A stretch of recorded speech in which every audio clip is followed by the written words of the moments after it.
Yo YouTube, j'espère que vous allez bien, et sachez que moi c'est le cas car en fait je vais vous présenter aujourd'hui un excellent tapis de souris. Et ce tapis n'est d'autre que le Destroyer de la marque allemande Dornfinger.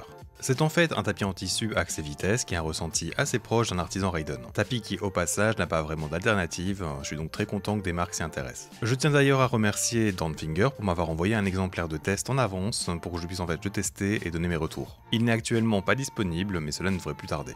Bien que ce tapis m'ait été envoyé, sachez que cela n'impactera pas ma review à son propos, je suis juste en fait très content qu'un tapis dans ce genre arrive sur le marché à un prix en plus très abordable, c'est-à-dire 38€ sans frais de port. Parce qu'en plus en termes de qualité, on est vraiment sur du haut de gamme. Avant de le présenter plus en détail, n'oublie pas de t'abonner à ma chaîne si ce genre de contenu t'intéresse, ainsi qu'activer la cloche de notification, et pourquoi pas au passage, lâcher un gros pouce bleu pour m'envoyer de la force. Merci d'avance si tu fais donc cet effort.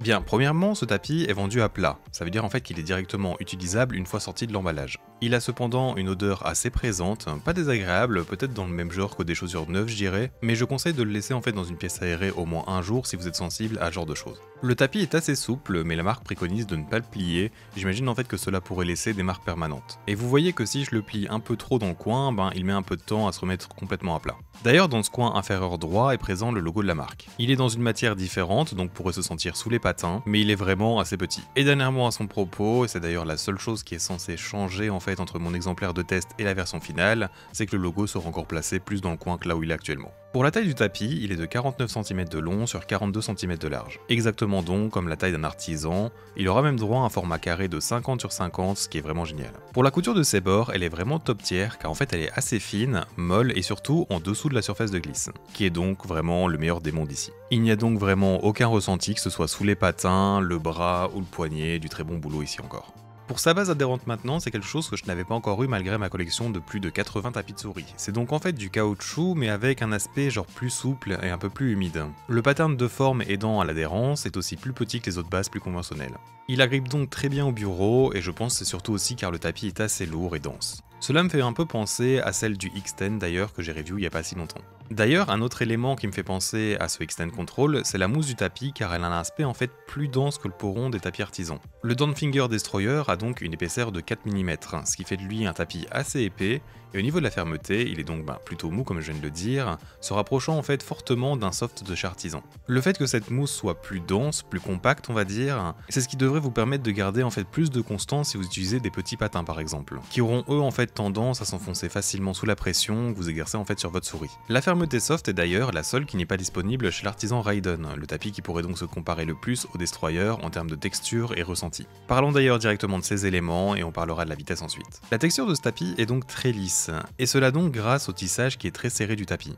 Si en fait j'appuie fort avec mon doigt et que je le laisse glisser, je vais en fait sentir toutes ces micro-lignes du tissage. Mais sans appuyer, ce sera en fait juste lisse avec une petite retenue de tissu. Dans ce sens d'ailleurs, il se démarque du Raiden. En effet, si vous avez vu ma review à son propos, je vous disais qu'il était en fait très lisse, mais pas vraiment doux en soi. Et bien ici, le Destroyer l'est bien plus, comme si en fait on avait littéralement gommé le ressenti un peu abrasif de ce tissu. D'ailleurs, cela peut aussi se remarquer avec le bruit de frottement en fait d'une manchette par exemple. Les deux auront un peu ce son comme un zip-zip, mais le Raiden en fait aura une sonorité plus grave et audible, alors que le Destroyer sera plus discret et aigu. Le tissage ainsi que le ressenti de la texture, bien qu'ayant une vibe qui permet de les associer ensemble, un aspect donc plus serré sur le Destroyer.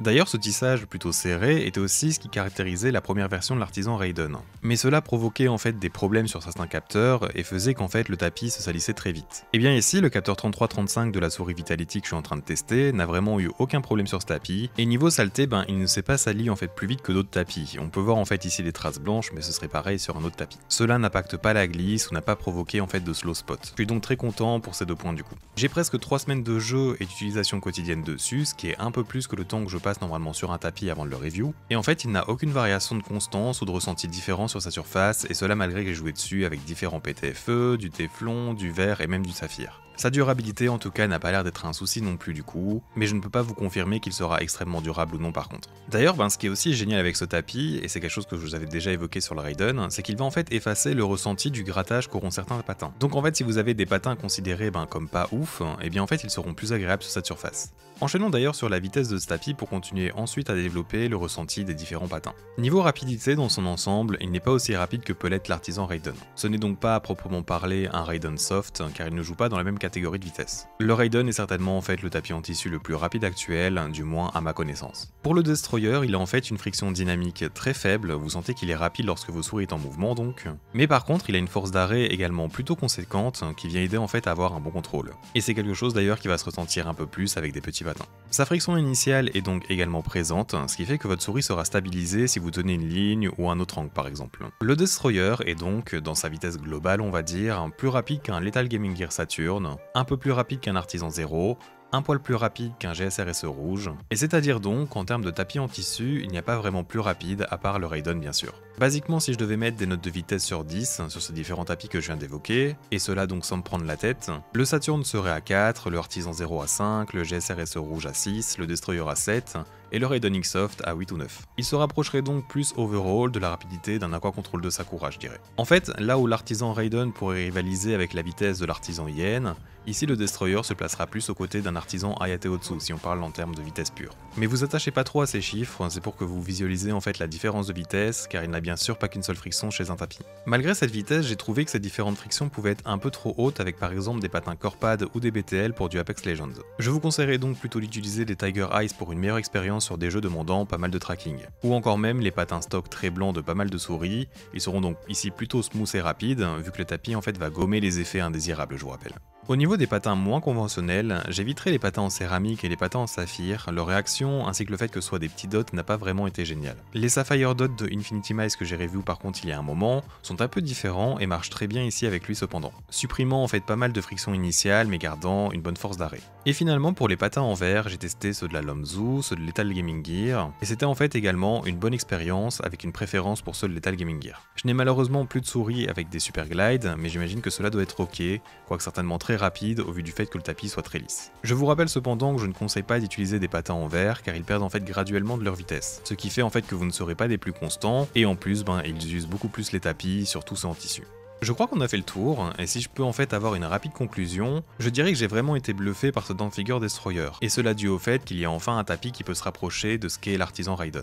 Ce n'est cependant pas une complète alternative, étant donné que leur vitesse et les différentes frictions ne sont pas vraiment équivalentes. C'est pour moi quand même par contre une excellente chose, car le Raiden n'est pas vraiment destiné à tout le monde. Car il faut en fait soit aimer ou savoir gérer une grande vitesse, et en plus jouer à des jeux assez rapides comme Overwatch ou Apex on va dire. En fait si vous voulez un stop plus important venant de la surface du tapis, au lieu de devoir la gérer en fait avec votre force d'arrêt grâce à la force que vous exercez sur la souris, et bien en fait le Destroyer sera probablement un meilleur choix. Ici ce tapis s'ouvre donc à plus de portes en termes de là où il pourrait plaire, c'est-à-dire n'importe quel FPS de mon point de vue. Et cela donc avec une excellente qualité en tout point, ainsi qu'un format carré plus grand pour ceux qui ont besoin ou qui préfèrent tout simplement. C'est donc tout pour cette review, j'ai essayé d'être très complet car je suis l'une en fait des seules personnes à le posséder pour l'instant. Et j'espère que j'ai pu être clair dans chacune de mes explications ou comparaisons. Je te remercie d'avoir regardé la vidéo jusqu'au bout. Comme d'hab si elle t'a plu, eh bien abonne-toi à la chaîne et lâche un gros pouce bleu pour me remercier, ce serait vraiment génial. Si tu as des questions sur n'importe quoi, je t'invite à rejoindre mon Discord, là où en fait est présent une partie de la communauté. Tu pourras donc avoir plusieurs réponses, ce qui est donc génial. Je l'avais oublié, mais ce tapis va bien sûr recevoir aussi mon badge de validation. Avec cela dit, j'espère donc te revoir dans un futur proche,